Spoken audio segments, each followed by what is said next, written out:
The regular season is over. The second season is beginning, and we are getting this underway here on Midwest Sports Net with a forum because we enjoy talking not only NAIA football, but quite frankly, I enjoy talking with my friends too about NAIA football and more. Welcome to the forum tonight. We're about to get started. James is on the right up there. Vince is down there on the bottom, but he's holding us all together. He is the foundation that is keeping us together tonight. And I'm Joey, and I'm looking forward to visiting tonight, talking NAIA football. By the way, just to throw this one out there, Jake, who's watching from East Wichita, says it might be a 3 cough drop show. Jake, you have no idea. It could very well be a 3 cough drop show. I like this guy already. Wow. Oh, okay. Jake's great. Jake is great. And by the way, if you're watching tonight, and I'll mention this 2 or 3 times, please let us know from where you are watching tonight. James comes to us from the great state of Texas. Vince from the great state of Arizona.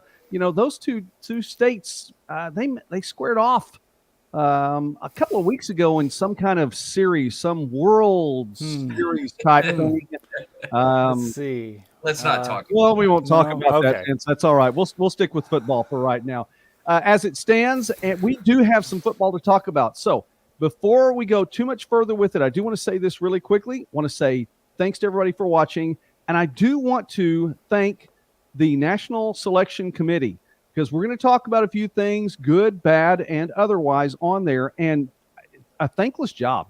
I know it's a thankless job to do what those folks do. And I appreciate the NAIA National Selection Committee giving us our 20-team field that we're going to talk about tonight. And again, ups and downs.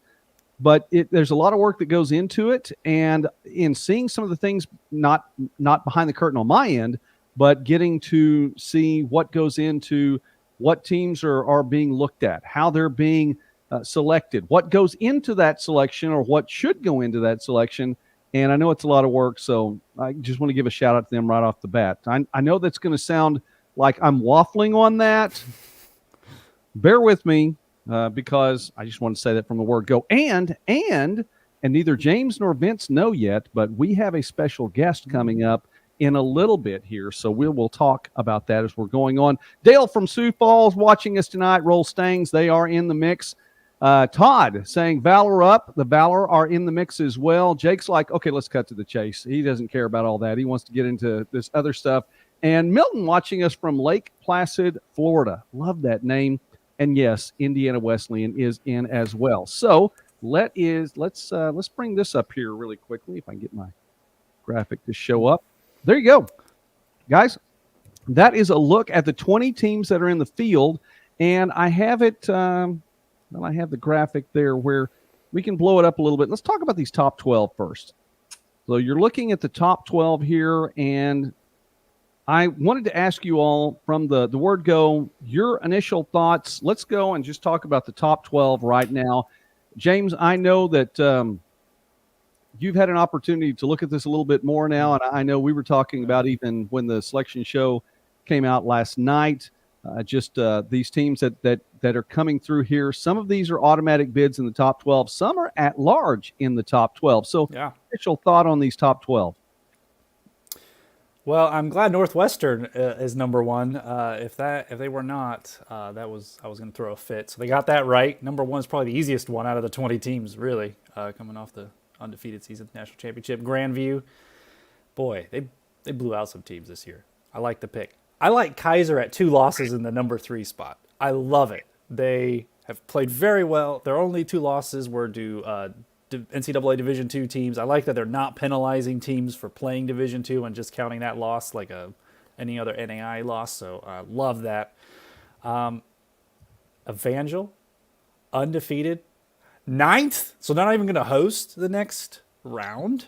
Undefeated, 11-0, which what a great season the Valor have had. They should have been probably a little bit higher. So I'm a little bit bummed by that. Morningside, I cannot remember the last time I've seen that name this low. It's very weird. Feels like kind of like Alabama this year. You're kind of like, wait, you're 8th? Oh man, how are you going to get to the playoff if you're 8th? But here's Morningside at 10, and Coach Steve Ryan's going to have an extra extra week to prepare. So good luck, everyone. Still going to be a tough game. St. Xavier, Illinois, though. St. Xavier 7-3. I don't know that they have one like real statement win. You know, that win that makes you go, yeah, they should be here. Roosevelt, St. Francis of Illinois, like what's that win? I'm not sure. They're a 12. I would have probably put them down in the 13-20 playoff for week 1, but overall, I don't have too many gripes with it. I think it's good. I guess I will. One last thing: Montana Western 9-1. Yes, they deserve this. They thoroughly deserve this. They played great this season. So overall, I'm happy. I probably bumped 12 down, but I mean they're 12. They're at the bottom of it anyway. So overall, I think the selection committee for first year doing this 20-team playoff, yeah, well, I'm okay with this part of the bracket so far.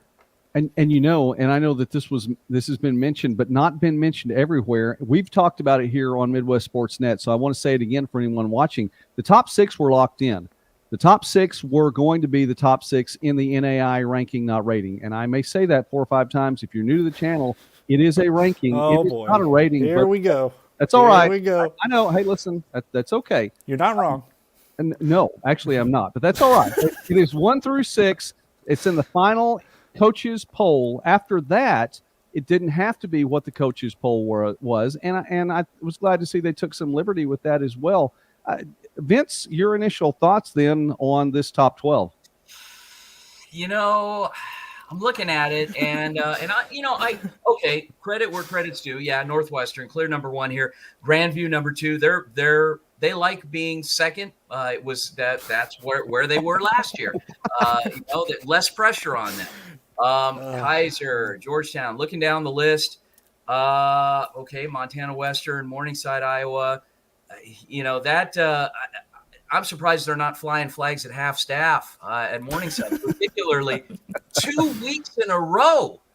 My gosh, when was the last time Morningside dropped 2 games in a row? It's been about 15 years. Probably the Bill Clinton administration. Yeah. Yeah. Well, there you go. Well, not quite that far, but yeah, it has been about 2 years on that. And my thoughts on this too. I agree with you. James, specifically, Evangel maybe a little bit low, and I'll talk about my thoughts on that a little bit later on. But I think I'm sure we will. That. And Montana Western was really happy not only to see Montana Western. There have been a few schools, and if you follow the channel, you know it seems like I'm kind of bandwagoning along the way. Montana Western's been one of those. I think Michael Palandri has come in and done such a great job. Who was going to fill in for John Junn? Palandri's done that. Eli Norris catching the ball left and right. There's no surprise that Marion jumped Indiana Wesleyan. I don't think at all because of the Concordia loss there in the final week of the season. But this may be simply a matter of just who you're going to get in that second round matchup. I think Indiana Wesleyan and Marion would both obviously be favored no matter what. And I agree with you going back up to number 3. Kaiser's the defending runners up. That they're in the number 3 seed, I think is it works out really, really well. So I was happy to see that for them as well. And then, gentlemen, going down, here is your first round. Here are your first round matchups. And we look at this again. I want to give you an opportunity just to give your initial thoughts right there. Reinhardt, who we do not pick against Reinhardt in the regular season here on Midwest Sportsnet, but I've given that as a caveat for about 3 weeks straight, not knowing who they would see in the first round. This is a tough matchup on the road, and it's about time that St. Thomas got in. The record this year worse than the last 2 years, both at 9-2 apiece. They get in with 8-3, but again, an expanded field. Dickinson State playing relatively close to home, relatively, at least within region, going to Montana Tech. Ottawa, I'm so happy they got in with 6-5 record. And now here, and I know I'm jumping the gun on this, but they did what they needed to do.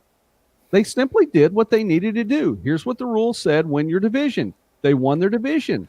There you go. They're in. Really glad that Dort's in as well. Because I don't know, Joey. I think the wrong Ottawa guy. Here it comes. Here it comes.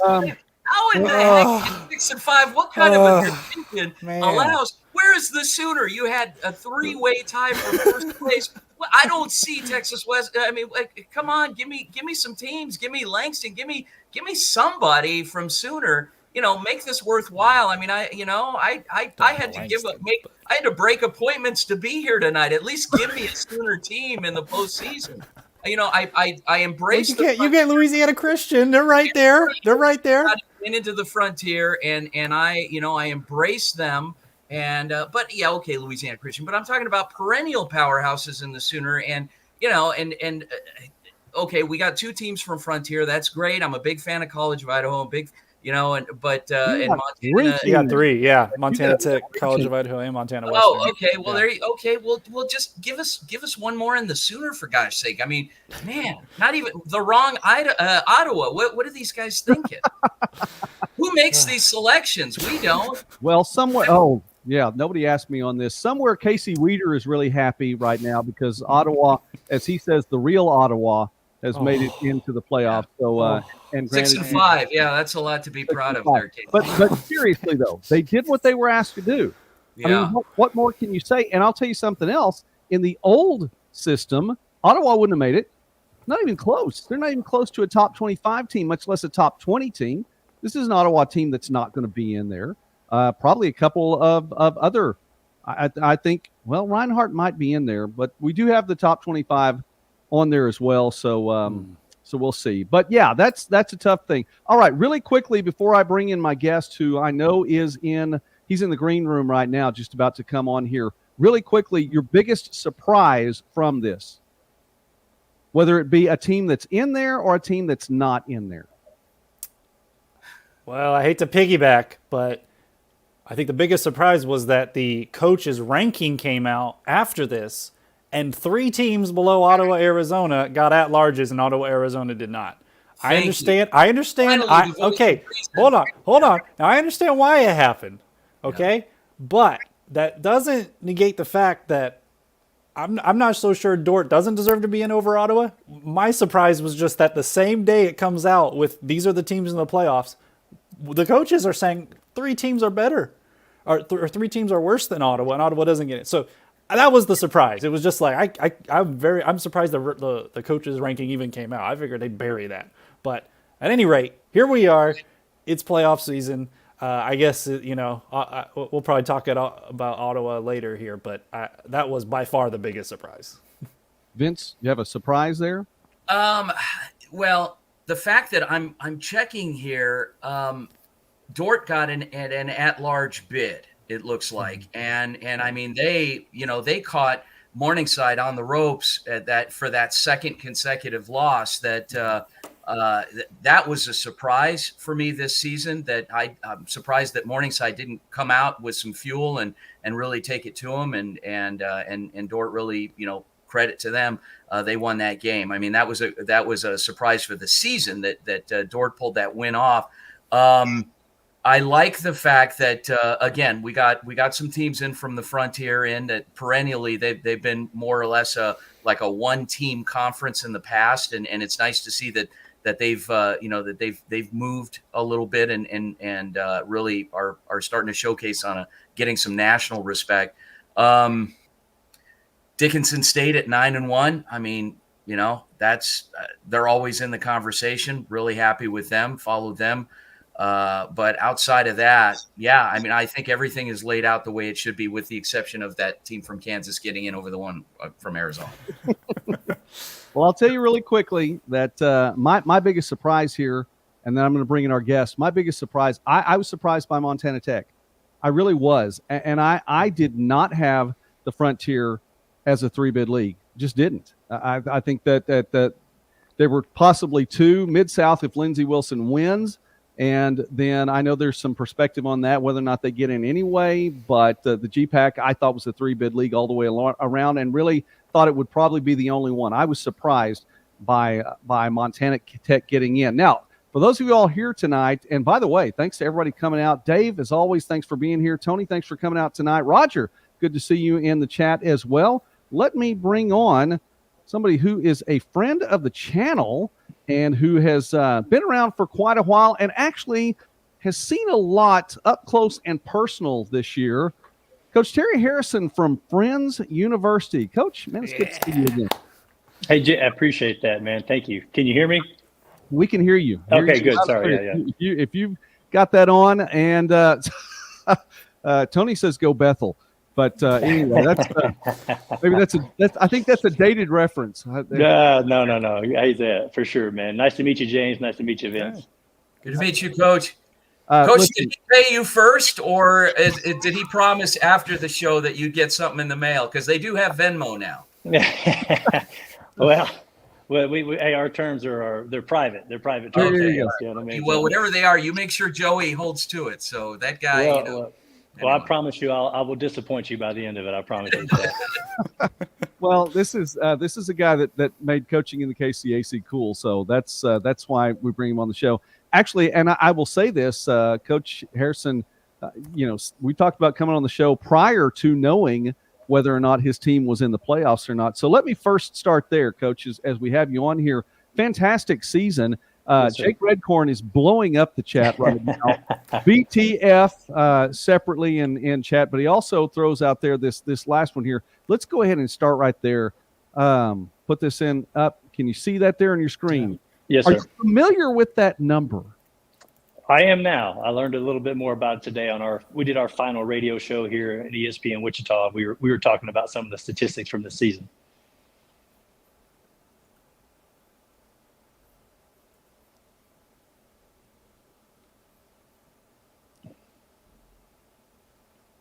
All right, Coach, you still with us? Yes, sir. Can you hear me?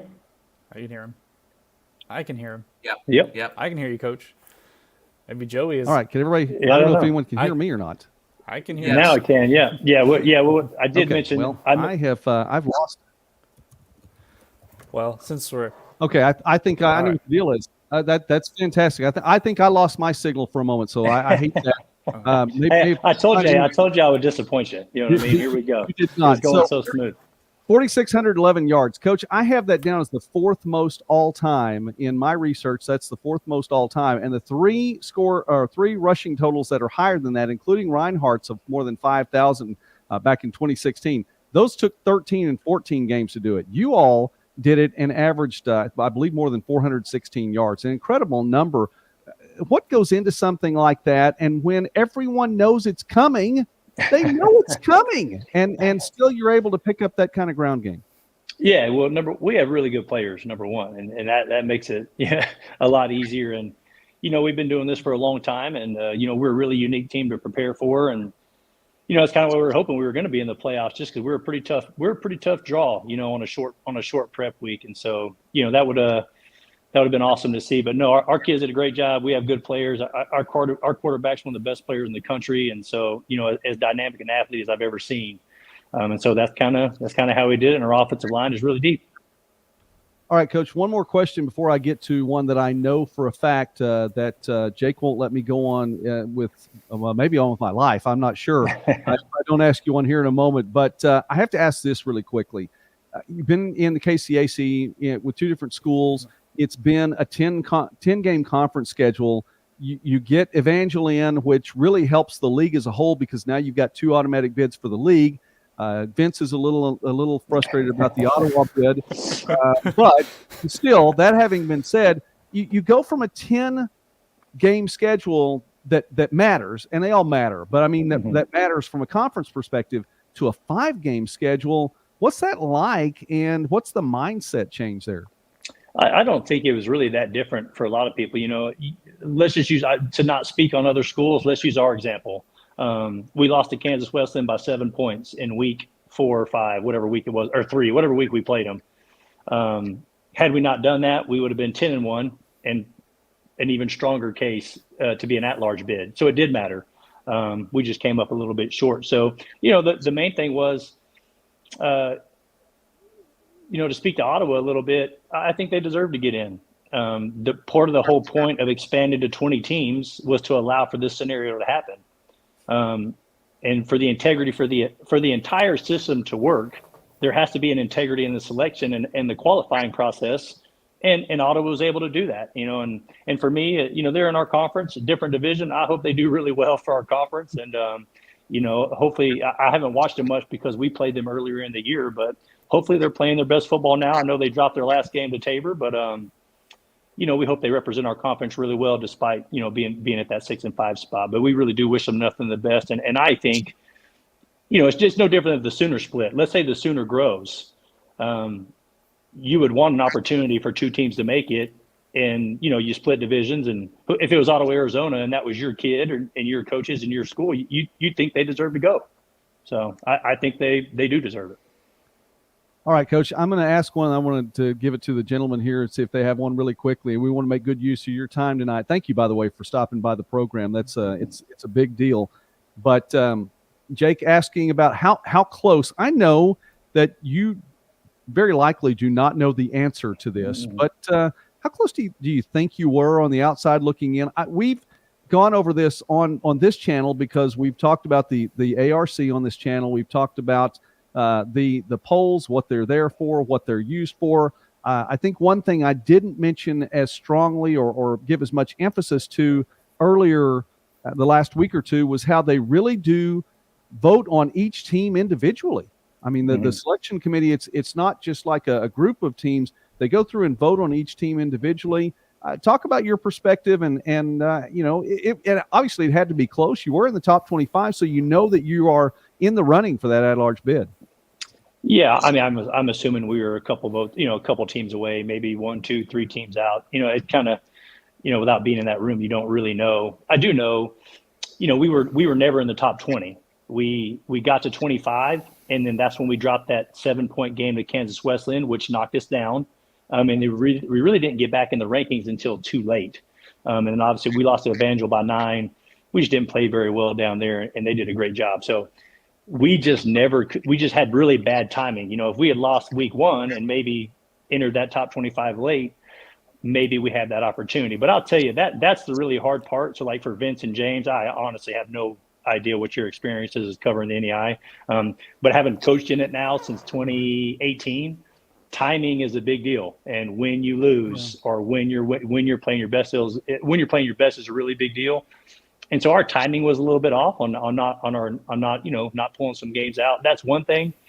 And then entering the season earlier in the top 25. So we were, it was our first year at Friends. Last year we were 4-7. So we weren't even receiving votes before the season. That's a really big deal. And so that's what's cool for us, finishing at 23. We're returning pretty much everybody. I think we're losing maybe 1 or 2 starters on defense, depending on if they come back or not as graduates. So for us, we kind of have to play the long game a little bit, and we can't be victims, and we just have to embrace, we dropped that game to Kansas Wesleyan and Evangel. And, we know we'll likely be in the top 25 entering next season, which is going to set us up for that, for an opportunity to maybe have a special year next year. But, I think, James, I was trying to watch it some before we came on. Think about my experience. When I was at Bethel College in 2022, we were 9-1. We had one NAIA loss by 6 points, and we lost to West Texas A&M. Well, I don't know if you've ever been there or know much about West Texas A&M, but that was a big boy football game. Sure is. And so sometimes you can feel like, we were at 9-2. We played Lindsey Wilson when they won the national championship. We were their most competitive game in the playoffs that year. No one played them closer, including Northwestern in the national championship game. And so you can feel sometimes like you're fighting a little bit against tradition and breaking into that number. And it's a really tough thing to do, to break into it. But it also benefits you when you become a Morningside and some of these schools, Northwestern. I mean, when you make a presence known and you do really well, there's some benefits to that. And you play every playoff game at home for several years until somebody knocks you off. You know? Right. Well, gentlemen, and I wanted to leave it as a surprise because I wanted to make something special for my friends who come on the show here as well too. Any question for Coach really quickly? I actually have a question for Coach. Coach, any possibility for just an at-large bowl game that maybe Friends will host or someplace neutral?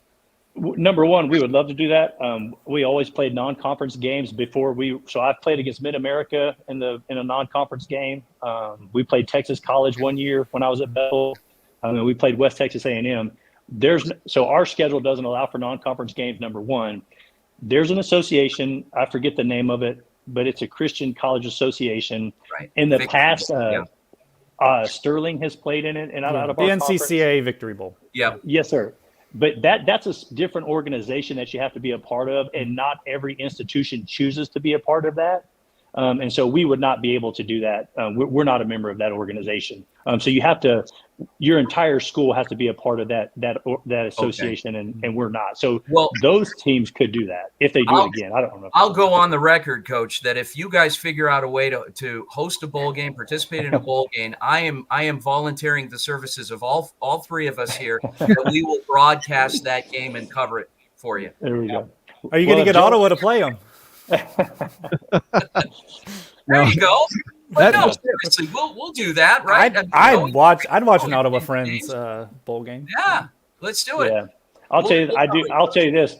What the really hard part of this whole deal, Vince, and I'm sorry, I'm not trying to hog all the time here, Joey. Sorry, I love talking to you guys. The hard part is it would benefit the entire organization to have more non-conference games. That's just really hard to do. I mean, we like us, we had to split to two divisions because we're full. And so that's also which makes this playoff selection really tricky, because there's so many people that are unfamiliar with other conferences just by geographically.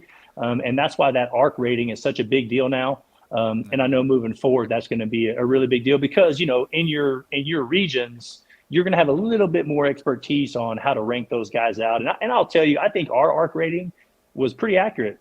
You know, Ottawa was not in the top 8. They just won their division, you know, and so that was the rule set. And so, yeah, I mean, you have access to that too. So that ARC rating is a pretty big deal.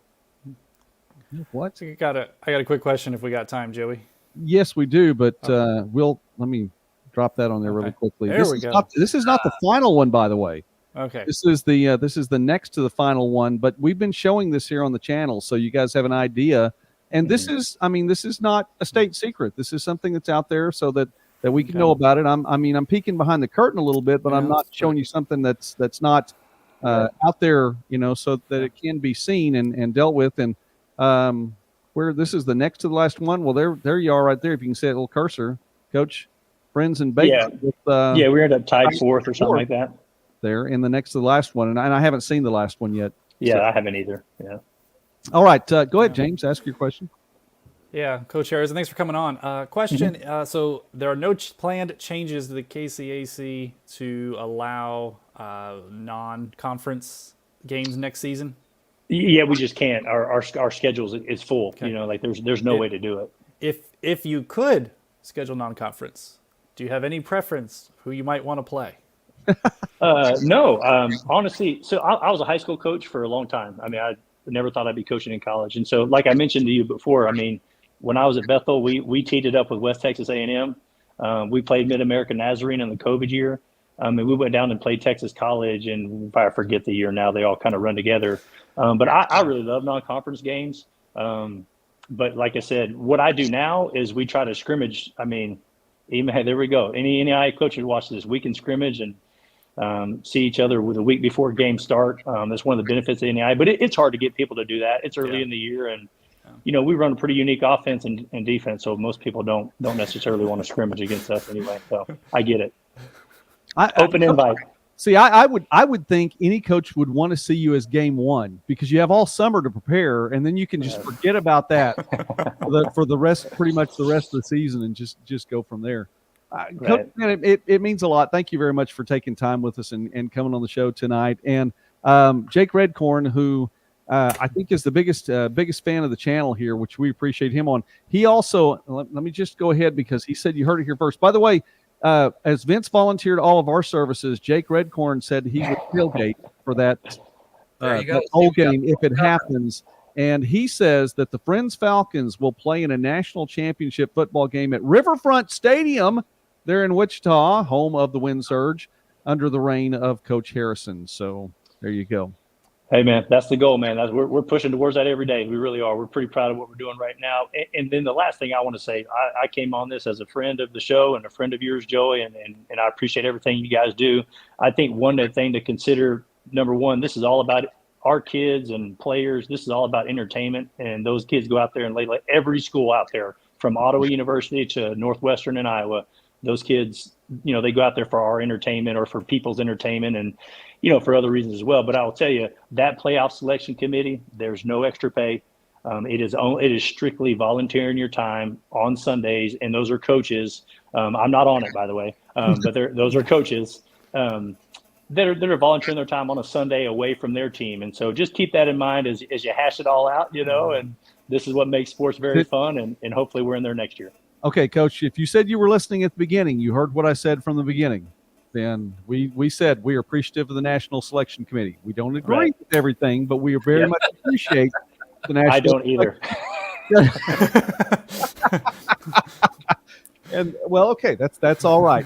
And one last thing here, if you haven't seen it, Jake's volunteering you to in your non-conference game to play either Pitt State or Emporia. Hey, bring it on. We'll play anybody anywhere. So.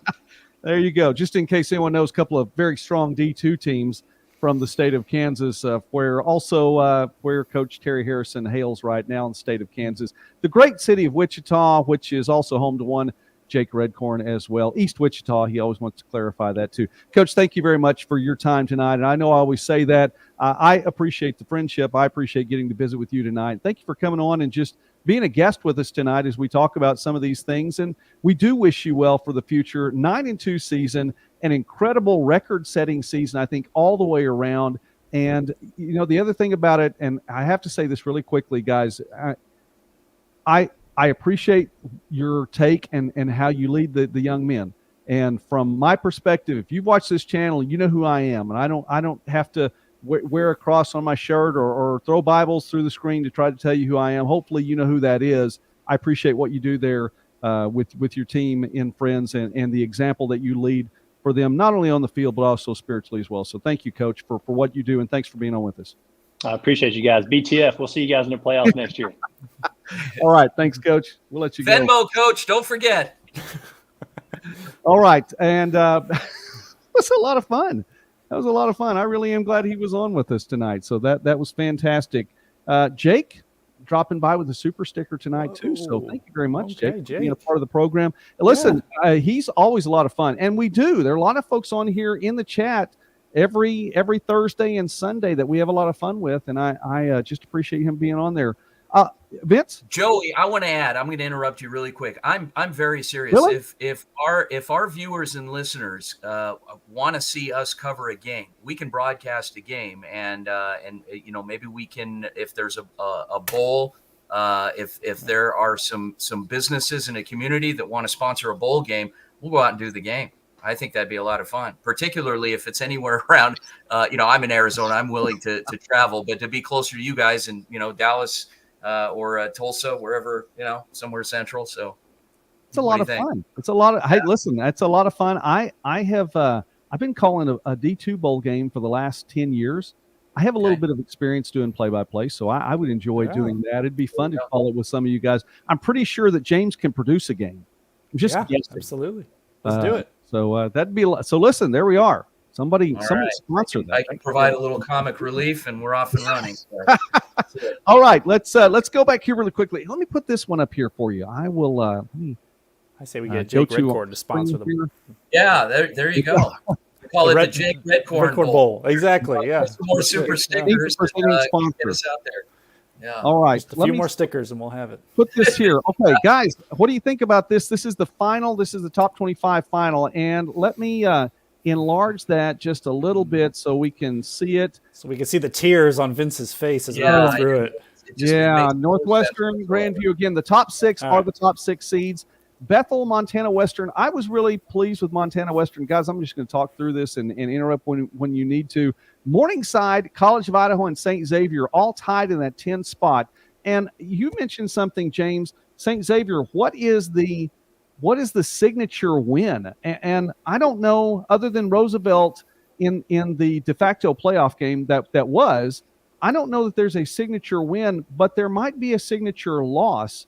And that is, they came as close to anyone prior to Concordia this season to getting a win against Indiana Wesleyan. That was a 1-point loss. This is back in week 3. And so I think St. Xavier, there wasn't a lot on the schedule, but they did have something there. OUAZ then, you get to 13. And Vince, Ottawa all the way up to number 13 in the rankings, 8-1, just one loss on the schedule, and it wasn't enough. Not enough. And, the shame in all of this is that as prolific as that offense is, the conference overall is weak and on a national stage. And you pick your poison. Basically, you win the conference, and your gift, at least in past years, is you get a 15th seed and a trip to Morningside. Yes. So, to Sioux City. There you go.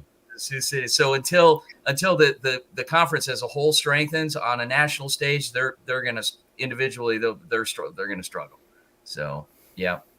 Dordt gets in, St. Thomas gets in, and it was too. By the way, back to Morningside for just a second. To see Morningside with 2 digits beside their name, that's just it's odd in recent years. And I realize, I mean, these things run in cycles. I mean, we a few years ago we'd been talking about Carroll pretty much all the time. Then there's all those mid-states football association teams, but it's been Morningside and the GPAC of late. And just seeing Morningside with 2 digits beside the name is weird. But you look back, and last year Kaiser's a number 11 seed and played in the national championship game. So really, all you have to do is get there. Seriously, all you have to do is get there, and you make something happen. St. Thomas, I was glad to see in. Dickinson State, I said from the word go, whoever gets Dickinson State, sorry about it, because this is an underrated team this year, and that they got up to 16 in the final ranking really surprised me. It didn't matter. They're going to take on Montana Tech. Reinhardt at 18 is a little bit of a surprise. I felt like they should have been higher.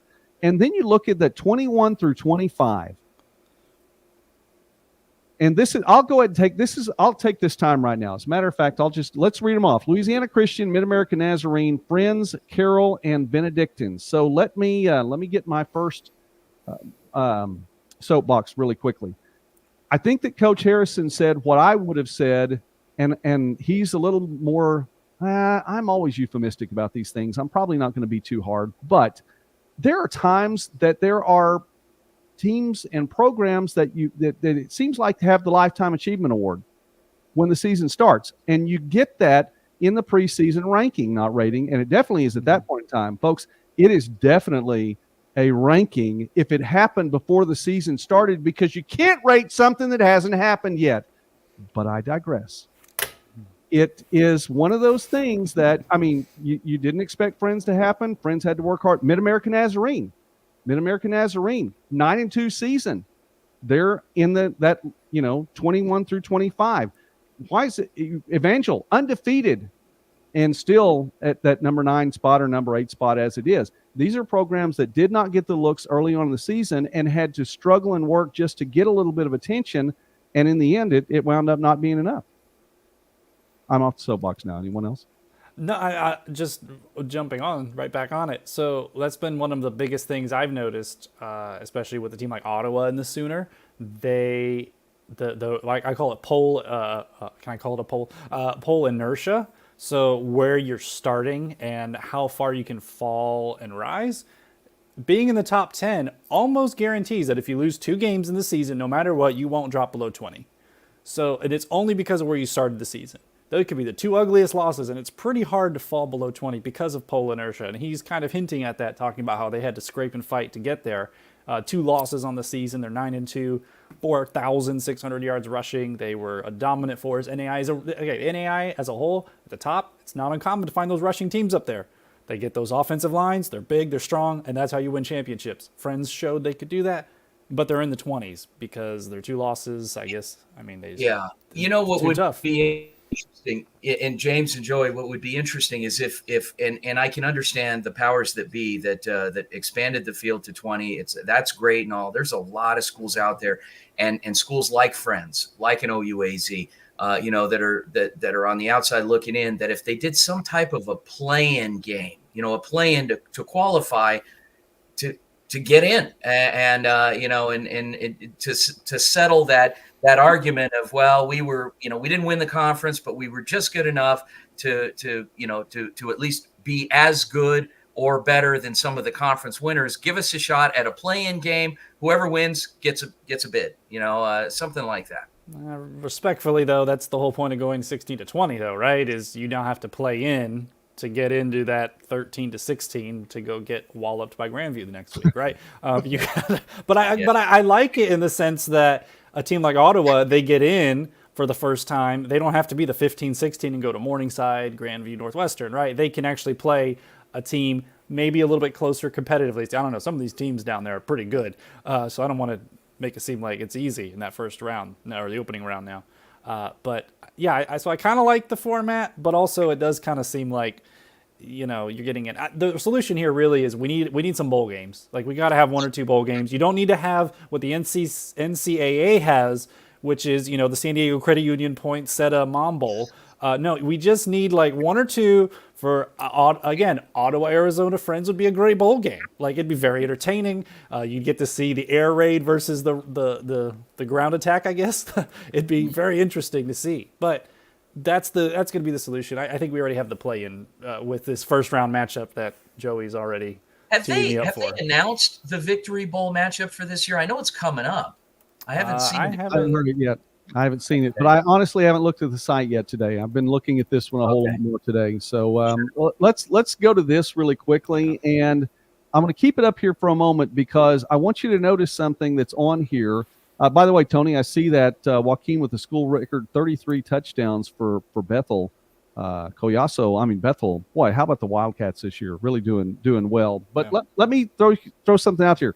Look at these first round matchups, and tell me really quickly what you don't see.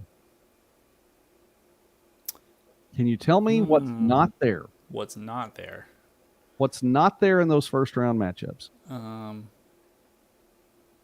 Undefeated teams. I'm getting ready to say the same thing. I don't see any 9, 10, 11-0 teams in there. Yeah. Well, I can tell you really quickly. I don't see 13, 14, 15, 16, 17, 18, 19, or 20. Well, that's kind of suspicious that we have the top 20 make it in, and we don't have the ARC for the ARC, right? For this final one, we only have that one you showed, and it didn't show. So I'm going to get back on the soapbox for just a moment, okay? Oh boy. Well, every now and again you have to do that, but I want to keep that. We'll come back to that here in just a moment. Let me go full screen with you guys for this for just a second. They did not announce this with the seeds, and I get it. I completely understand this, and this is where I'm going to once again. I want to congratulate the NAIA, and I mean this sincerely. It's going to sound sarcastic, so I'm going to tell you I mean what I'm saying here. I congratulate the NAIA for calling it a National Championship Football Series or a Championship Series, NAIA Football Championship Series, because it's not a bracket. There's no bracket there. You're not going to have a bracket with no seeds. You don't have a bracket where you can just arbitrarily decide who gets to play who from one weekend to the next. A bracket that's set up that says your 1 seed's playing your 16, or your 16 and 17 are playing one another, and the winner of that plays 1 seed, and your 15 and 18 are playing one another, and the winner of that plays your 2 seed. It's not that way, and it changes from week to week to week, and I'm sure that there's a reason for how I know. Please, cards and letters, you don't have to send them to me on this. I know mileage goes into play. I know conference affiliations go into play. I know that there are a number of things that go into play, but sometimes it comes across as arbitrarily, we want the top one versus whoever's left down here at the bottom, and you don't know from week to week for sure who you're going to play. Just keep winning, baby. That's what you have to do. So I do congratulate the NAIA because they have named it appropriately as a championship series. It is a playoff. It is a series of games, but it's not a bracket. Are you comfortable calling it a playoff still? Yes, I am. Right. Just not a bracket. But it's not a bracket. It's not a bracket. No. So that's there. So I'm done with that one. But I think what that does, though, without those seeds beside the names, it gives the playoff committee and the selection committee an abundance of freedom to be able to put games where they want them to geographically, if they need them that way, to put them there for the second round. And you don't know if it was a 16 seed or a 20 seed or however the case may be. Which, by the way, anyone that doesn't think Ottawa is the 20th seed is not really looking at this closely enough. But there you go. You are talking about Ottawa, Kansas, right? I'm talking Ottawa, Kansas, yes. Okay, just checking. I know. Vince is We know Vince has Ottawa at the 3 seed. I know you're hurting me here, Joey. I know. But no, no, that's the take on that question. Anything about I'm all about predictability and being able to track throughout the season where these guys are going to end up, and then getting that final poll and saying, okay, and that's kind of the opposite of what you were just talking about. But that way it takes the onus off of the selection committee of showing, unintended bias, that maybe they're making selections based on geographics partially or whatnot, and doing it in a way that, look, here are the teams, here's the rankings, and off we go, and here's the schedule for the postseason. So I don't know. I'm just sore. Rightfully so. That's fine. And there are a lot of teams that are out there sore. Now, Tony's team is not sore, and I want to just drop this on here really quickly. By the way, Elisa says Friends runs the flex bone, and they do. So part of that option. Hey, throwback to the CU Buffaloes in the 90s. There you go. 33 touchdowns this season. We're going to preview on Thursday night. Our normal weekly preview is going to be about the first round games, 4 games, and we're going to talk about those matchups live here on Midwest Sportsnet on Thursday night. So please tune in for that, and we definitely would like to take your questions on that too. But we'll preview that right here. At least, I'm sorry, I'm not speaking for James and Vince on that one, but we'll have our normal live stream on Thursday night. So there that is, guys. Then I would ask you, and I appreciate everyone staying with us. We're gonna try to keep it within an hour. So I would ask each one of you really quickly, as we've talked about the playoffs. I want to get your picks on the final, on those 4 games, those first 4 round games. The 4 first round games. There we go. I'll get this out. There were some incredible games this season, some really, really good games this season. And looking back on this, I'll start and give you something to work with there. What did you look at and say, these are some season-defining games? I think that the biggest season-defining game was Dort's win over Morningside. That had to be the single biggest season-defining game. I think the second biggest season-defining game was Mid-American Nazarene's win over Benedictine, to come back in the final minute of that game, and Coach Hansen's team, who'd been fighting for all respect, I think finally getting some. It's just like what Coach Harrison said, they're going to have to play the long game.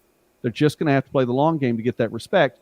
But then the 2, I think, most intense games, Dave may talk about the game in the snow there in Sioux City, which I think there's a lot to be said for that one with Morningside and Northwestern, and Dave was at that one. If you're still on when watching, Dave, I know that was a big deal. I think the 2 games that stand out to me the most, though, happened near the end of the year. I hate it's going to sound like recency bias, so bear with me on this. But I think the Marion Indiana Wesleyan game that came down to yet another defensive stand by the Wildcats to hold on and hold off a 2-point conversion and keep the win was like 1B. And then 1A was that ridiculous Bethel and Evangel game that went on just less than 48 hours, a little more than 48 hours ago. That was absolutely crazy. And those stand out to me the most. Guys, anything that stands out to you? Well, you took the Evangel one from me, because I know, and I was like, man, let me just generally reflecting on the season, what were the great games? And you don't want to pick the ones that at the end of the season, but it's the ones at the end of the season that have the biggest impact on playoffs. You can say it doesn't, but beating Evangel and that Bethel game is very different in week 1 versus week 11, 12, wherever we're at now, right? That game had just incredible significance, especially for Evangel's undefeated record. If they lose that game, they might be in the playoffs this opening round. So to me, huge game, incredible comeback by Evangel. They just keep finding a way to come back and win games. They're close. They don't win by 50, 60 like Ottawa did against OPSU this weekend. But what they do is they win every game, and that counts. So that was huge. And I had already been thinking about this before he came on. But can we talk about the game between Friends and Bethel? No, it wasn't Marion, Indiana Wesleyan. But how about Friends and Bethel, Kansas? 0 passing attempts. 0 passing attempts. In college football, Everyone's like, college football is all about, air raid, how many passing yards can you get? 400, 500, 600 passing yards a game. Even to bring up Alabama, even they've kind of gone from this defensive team. I guess we got to score a lot of points to win. Friends in Bethel went in 0, but shout out Kavonte Baker, 4 rushing touchdowns. What I think is amazing is there were only 5 punts in that game. Like, they were moving down the field. Even both teams, Friends more so, it was a 43-0 win. But, like, they are moving down the field, draining the clock. I love a good old-fashioned football game. Like, that's football right there. Like, let's get Jerome the Bus Bettis back, and let's just run the ball every single play. So, was it super meaningful to the playoffs? No. But that is going to be a memorable one for me for many years. I didn't know that North Newton was known for tsunamis, but apparently there was one there that day. And that game played only 3 quarters, by the way. Whoa. Dude, that one was called after 3 quarters. That was a wild game for 2 teams that are going to run the ball anyway. And then they decided, no, we're really not going to throw at all. Literally, we're not going to throw at all. 0. That was crazy. Vince, anything stand out to you? Anything over your part of the country? Because you've seen, or at least had in your state, a couple of 80-point outputs in the last month. Yeah, I don't want to get depressed on that. I mean, it's again a prolific offense in here in the Phoenix area in Ottawa, Arizona. But I would be very interested, not necessarily in something that's already happened this season, but to really see it be a compelling matchup to see if number 1 and number 2 play out and meet in the national championship, because both high scoring offenses, both really tight, stringent defenses. I'd love to see them go to battle. I really would. And that would be a game that even I would pay to see. And I can be pretty cheap when it comes to spending money on games, but I might even buy a general admission ticket to see that game. So that would be one that I would love to see those 2 teams go at it. But no, again, in the fact that you had mentioned Dort, that was one that really surprised me and impressed me, because you would have thought that Morningside would be coming back after that loss the week before, and Dort took it to him. It was nice to get Coach on to talk a little bit about Friends and the season that they had and some of the big wins that they had. It really is a shame that that their season ends as positive he is at 9-2. You got to wonder if he's deep down inside feeling a little stung that that those guys didn't get in at an at-large. So. Yeah, I think that stinging feeling it comes across for a lot of coaching staffs and players as well too, because even expanding to 20 teams, there's still going to be people left out, and we see some that are up there that it was just really frustrating. By the way, Jake, forgive me, I forgot that it was in the 30s that day. I know the rain and lightning was a big deal, but Jake was up there freezing in North Newton, so we're glad he made it out all right. Guys, before we get to the final question here, let's throw this one up here by, again, our good friend Jake. How true is it that the NAIA will make postseason matchup decisions based on schools' ability to travel or lack of resources that might prevent them from traveling? Jake, there are some guidelines as to how far apart matchups are set to be. And so, yeah, that does factor in. It's probably not the number one factor. And again, I don't want to speak out of turn here because I'm not in the room where it happened when it comes to that. So I haven't had my first Hamilton reference in a long time on here.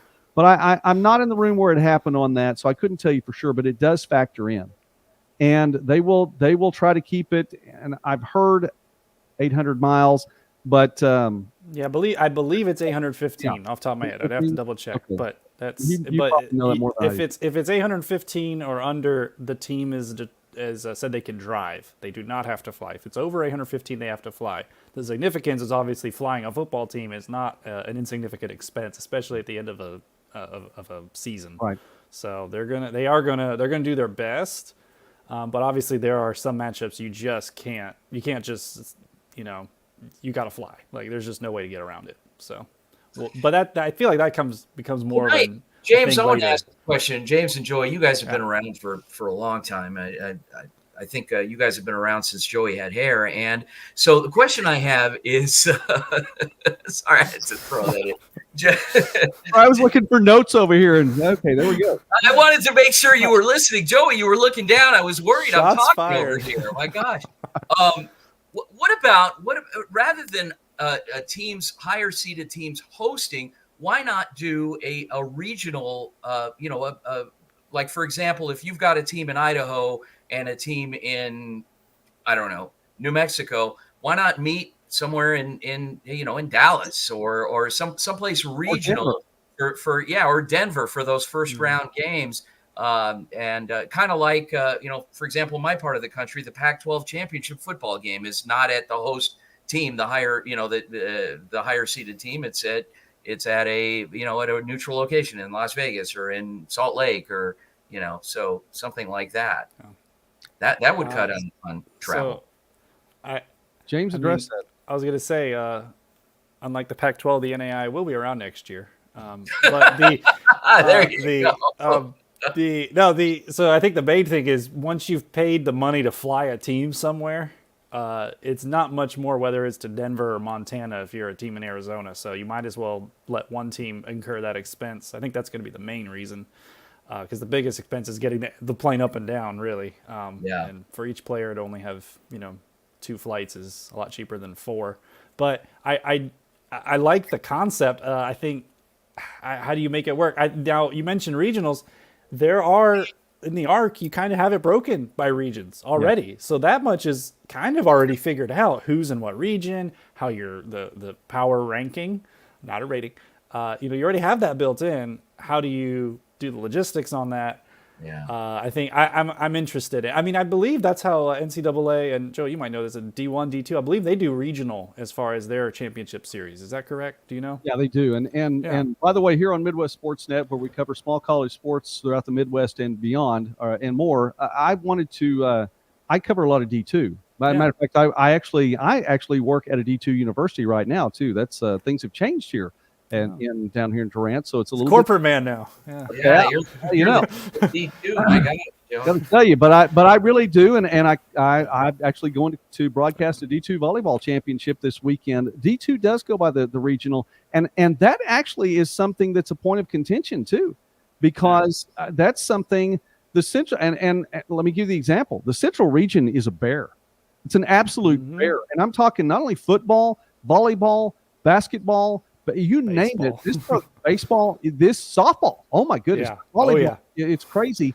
And you'll find that coming out of the Central region is almost tougher than going to the Elite Eight and coming through for a national championship. So there is some frustration with regionalization, especially in the football realm. And what Super Region 3, I believe, is what it is. So. That's what takes place here in Division II, but you'll find from some of these coaches, it's not the end-all be-all. I think that they'd rather see more of a national type tournament, which is what you're seeing with the NAIA, which, we fuss a little bit about the selection, but the tournament itself, and again, not a bracket, but the playoff system itself is more of a national playoff system. So I think that's there. And by the way, Dave, I think was curious about this. We talked about this. I think it was last night. Dave's going to have to drive 741 miles from Sioux City to McKenzie, Tennessee, if seeds hold true. And Dave wants to get to watch Morningside play in that first or the second round game. We don't know if the seeds are going to hold true, but if they do, that's quite a trip. And by the way, that falls within that 850 I was about to say, mile limitation, 741. So, folks from Morningside. It's been a while, I'm sure, for the folks from Morningside to have to drive. Do they even know what the inside of a bus looks like at this point? Not in November or December. They definitely don't. All right, guys, listen, I'm enjoying it, but I do want to, as always, I want to make good use of everyone's time. So let me see if I can bring this back up here really quickly. Do I have the right one? There it is. Okay, really quickly, guys, your take on this, and because I was about to go off on one more soapbox, and I think 2 is one. That 2 is it's enough. It's enough for one night. And now you guys are associated with those soapboxes. Now I need to do one where it's a solo screen where you guys can sit back and go, Joey, I don't want anything to do with that. What do you think here? Let's start at the bottom with the Sooner Athletic Conference champion on the road at the Heart South champion. But these are 2 teams that are part of a three-way scrimmage, 3-way tie. Yeah, there we go. Vince, why don't you take it first? These are two teams part of a three-way tie at the top of their league. Yeah. I mean, I guess, the powers that be, the guys whose pay grade are much higher than ours, obviously determined that Louisiana Christian was the deserving recipient in this bid. Baker, it's a formidable opponent. I've watched Baker all season long. I've been quietly rooting for them, and am glad to see this matchup. I think Baker is probably going to win this game and win it pretty big. But outside of the rest of the field and what you're showing, I mean, it almost plays out that the teams on the left are going to dominate the teams on the right. Dickinson State is in a similar conference situation that the Sooner is, with Ottawa, in that you've got one team sitting at the top, maybe two, year in and year out in the North Star. And, outside of that, Reinhardt potentially, could be one. They've been on a national stage this year and taking it to St. Thomas. But I really like these matchups. Truly, I do. I like how things are laid out here. Am I a little bitter over the fact that one of our teams out here didn't get in? But I think it's well represented. I think that the committee did a good job in their selections here. But looks good. It should make for a compelling first round. I'd be curious to see how the matchups go for round number 2 and who's left standing at that point. But these all look good. By the way, I want to point out Football 45 in the chat. I knew that once Vince said something about Baker, I was going to get something from Football 45 saying, hey, listen, you're picking the wrong Wildcats. Big fan of Louisiana Christian, and we appreciate you seeing your name come up in the chat here on Midwest Sports Net. James, tell me what you think really quickly and about and pick one if you want to, but what do you think about those first 4 matchups? All right, so let's start at the bottom. Baker, Louisiana Christian. Louisiana Christian started first year as a full member in the Sooner Athletic Conference. They got shut out in their first game, and much like Michael Jordan, they took it personal, and they came on strong with a huge 9-10 game winning streak from last season this year. And they obviously get that game-winning field goal. It's like 6, I think. 6 coming into the year. Yeah. Crazy. And they've skyrocketed. Hats off to them. But the Cinderella run ends. It's going to end right now. Baker is a powerhouse. Good luck, Louisiana Christian. Love to see an upset win, but that's Baker's game all the way. Ottawa, Dort. Dort beat Morningside.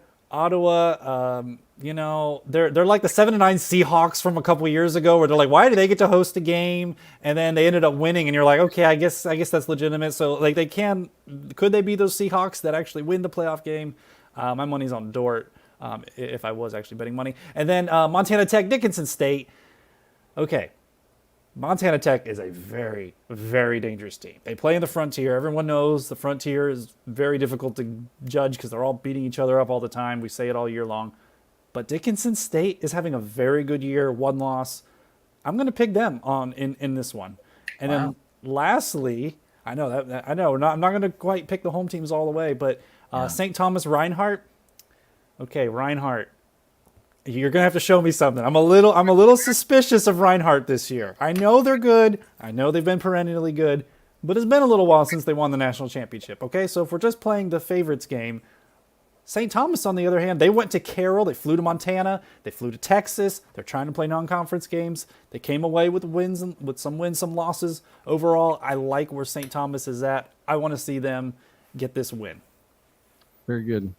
Very good. I agree with you. And I'm going to, of course, everybody knows the matchups now. So I'm going to, if you'll forgive me, gentlemen, I'm going to reserve my picks for Thursday because I do want folks to come back for our live stream on Thursday because we're going to preview all of these. Are we invited to this? Vince, you have an open invitation on the show all the time. James too? Can we get James back on? Come back and the guys in Florida, for gosh sakes. Where's Corey? Corey is, and I know. He had that one sponsor that was giving him a hard time. I haven't given the go ahead to reveal his location tonight, so I'm not going to say where I know where he is tonight. And he's in the NAIA, I guess. Jeez. He did have the invitation to come on. By the way, Corey's usually on the forum with us, and he has something he has to be doing tonight. So we appreciate him. And by the way, what a great show he had last night. He did a fantastic job and had a chance to visit with someone from your neck of the woods there, James, as Dr. Godding from the selection committee came on, and that was great. So Corey had a great show last night. I'm just glad that everyone watched tonight. By the way, Dale, thanks for coming on. I appreciate seeing your name there in the chat as well. Thank you for being a part of it. Dale's one of my favorites. He said we actually enhanced the broadcast. That's what I read between the lines of his comment there, that James and I actually raised it to a whole nother level. So well, thanks. You brought hair to the broadcast, so there you go. That's underrated. It's fine. Listen, and just in case, here's your way too much knowledge. 2005. That was the last time I had hair. So there you go. Ironically, it was the year you got married, right? No, it was not. 1993. But Jody knew it was coming. It wasn't a bait and switch. It really was. She knew it was coming, and so there we go. Mrs. Midwest Sportsnet, as we lovingly call her here on the channel. The games, I think they're all good, and I may give a surprise or two with my picks on Thursday night. Gentlemen, you all are welcome to come by. We'll be live here starting at 8 p.m. Central Standard Time. That's 6 p.m. on the Pacific Standard Time. We're back in Standard Time, in case you haven't noticed that it's gotten dark at about 4:15 lately around here. Jeez. And 9 o'clock, which that's if Corey happens to show up, that would get his attention as well. To all the folks in the chat, thank you very much for being a part tonight. I appreciate you watching. These are our opinions. We have given, I think, a couple of strong opinions, but we also, again, want to show respect to the folks who are putting this together for us. I'm not in that room. They didn't ask my opinion. One of these days, maybe they will. But in the meantime, they have not. But I think they did a pretty good job. It does become sad and frustrating, I think, for some of the folks that aren't there who've done everything they can. And you know, like Coach Harrison. By the way, how great was it that Coach Harrison stopped by tonight? Yeah. That was just fantastic. I really appreciate him. He is just a fantastic person on the whole. And so I really appreciate that. But Coach Hansen, Mid-American Nazarene, you know, you're talking about Coach Nesbitt, as you mentioned, OUAZ not in, and a couple other teams that probably could and should be in there as well. But it's a finite number, folks, and that number is 20. And we have our field, so that's what we're going with. The NAIA Football Championship Series gets underway this coming Saturday. 4 games. It should be fun to watch or keep up with all the way around. And that's what I'm looking forward to doing. So final thoughts. By the way, James, tell us about the Champion Sports Network. Where can folks find you? Yeah, subscribe at Champion Sports Network on YouTube. Like, comment, subscribe, yada, yada, yada. Yes, YouTube, Champion Sports Network. That's where you want to be. And obviously on Twitter at CSN_NAIA. You can find that on the YouTube channel. Now, James, let me ask you. You guys have had some scores up periodically throughout different weekends. Is that going to happen during the playoffs? That is the plan right now. As long as we can get those scores from the NAIA. The site has struggled a little bit, but as long as they can, yes, that will be the destination to find your scores for the NAIA playoffs going forward. And the last 2 years, the Champion Sports Network has broadcast the Victory Bowl. Of course, it helped that it was being one of the teams in there was Southwestern Assemblies of God, which is also the home of the Champion Sports Network there in Waxahachie. Not going to happen this year, I'm thinking. Yeah, as far as I know, that hasn't happened. And I just looked. They have not announced anything as far as Victory Bowl. So I think I'm clear on that. We'll see how that does. All right, Vince, as you are out there 2 time zones from where James and I are right now, tell us how folks get in touch with you. How do they find you? Well, I think through you, thankfully, you post our stuff. You've got the audience. So we're just a little tiny show in Phoenix. But, the Varsity Sports Show, we're on AM 1060 in Arizona. Live stream link you can tune in from anywhere in the world. We are going to do I think we have to do a show on a Saturday morning with you guys. Maybe once we're well into the postseason, maybe second round, semifinals. I don't know. What do you think? You guys pick the Saturday. We'll come on and your audience can tune in as well through our live stream link on a Saturday morning. We're on from 8 to 10 Mountain Time, so that would be 10 to 12 Eastern every Saturday morning. And then of course we do a lot of live streaming as well. Our Twitter page at Varsity Show, everything's listed there at Varsity Show, and come and say hi. All right. Han Solo finally checking in from Oregon. We've already talked about Evangeline. We're about to close down tonight. So And of course, Arizona's time zone is pretty much like the committee's opportunity to select different teams at will as to who's going to play each other from week to week. It's just arbitrary. So there we go. You've just dropped one more arbitrary in there. Yes. You never know what Arizona's time zone is going to be. I'm Joey McWilliams. I am glad you're watching Midwest Sports Net. Let me tell you really quickly, if you have not yet subscribed, please subscribe to the channel. We appreciate that. We are growing, and it's because of viewers like you. I know that sounds like an old PBS line that I was growing up with, following Sesame Street. But thanks to viewers like you, this channel is growing, and I really appreciate it a lot. And I get to have guests on like Coach Terry Harrison from Friends, and of course James and Vince to be on with us tonight. So thank you to everyone in the chat. I really appreciate you all. You guys make it, and it's more fun every single live stream because of you folks in the chat. So thank you very much for being a part of it. Han Solo, I'm glad you showed up at the last moment to be a part of this tonight. So thank you very much for that.